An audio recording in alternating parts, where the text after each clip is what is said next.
पावसाळा सुरू झाला की शिवप्रेमी आणि दुर्ग भ्रमंती करणाऱ्यांना वेध लागतात ते पन्हाळा पावनखिंड मोहिमेचे. कोल्हापूर जिल्ह्यासह राज्यातून, परराज्यातून आणि परदेशातूनही या मोहिमेसाठी खास अनेक जण कोल्हापुरात येतात.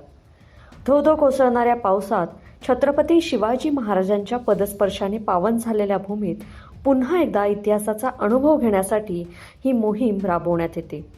पन्हाळा ते पावनखिंड केवळ 40 ते 50 किलोमीटरचं अंतर, मात्र या अंतरात दडला आहे शिवकालीन इतिहास.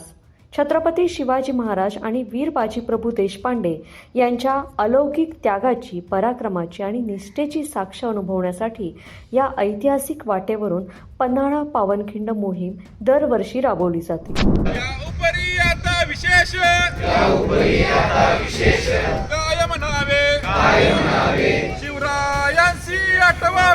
शिवरायांशी आठवावे जीवितात तृणमनात मानावे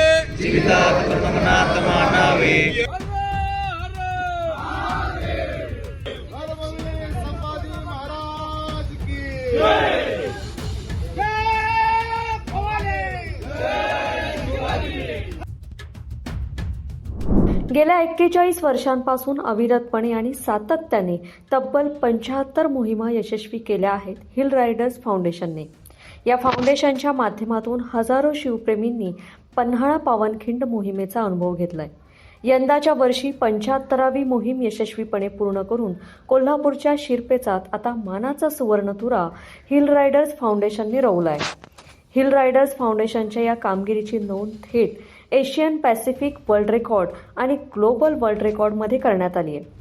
सलग 41 वर्ष शिस्तबद्ध पद्धतीने नियोजन करून त्यात सातत्य राखून 75 यशस्वी मोहिमा पूर्ण करण्यात आल्यात.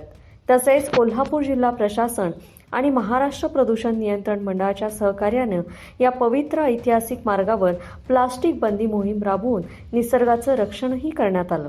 यासोबतच सामाजिक बांधिलकी जपत या मोहीम मार्गावरील दुर्गम वाड्या वस्त्यांवरील गरजू मुलामुलींच्या शिक्षणासाठी कायमस्वरूपी मदतीचा हात या फाउंडेशनच्या वतीने देण्यात आला.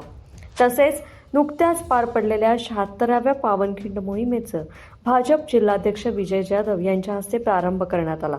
या मोहिमेत तब्बल 500हून अधिक मोहीमवीरांनी सहभाग घेतलेला. ही खडतर मोहीम पूर्ण होताच पावनखिंडीच्या पावनभूमीवर या जागतिक विक्रमाची घोषणा झाली.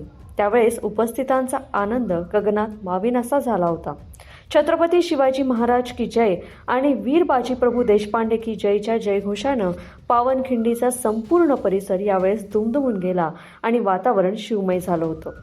यावेळी प्रमोद माने, महाराष्ट्र प्रदूषण नियंत्रण मंडळ, प्रसाद संकपाळ, जिल्हा आपत्ती व्यवस्थापन, विजय खाडे पाटील, क्रीडा सभापती, सन्मती मिरजे, सहजसेवा ट्रस्ट, उदय गायकवाड, पर्यावरण अभ्यासक, महबूब मुजावर, ज्येष्ठ गिर्यारोहक यांच्यासह प्रमोद पाटील, विनोद कांबोज, ऋषी केसकर, चंदन मिरजकर यांच्या मार्गदर्शनाखाली हिल रायडर्सच्या शिलेदारांनी ही मोहीम यशस्वी करण्यास महत्त्वाची भूमिका बजावली आहे. लोकमत.com साठी कोल्हापूरहून मी दुर्वा दळवी.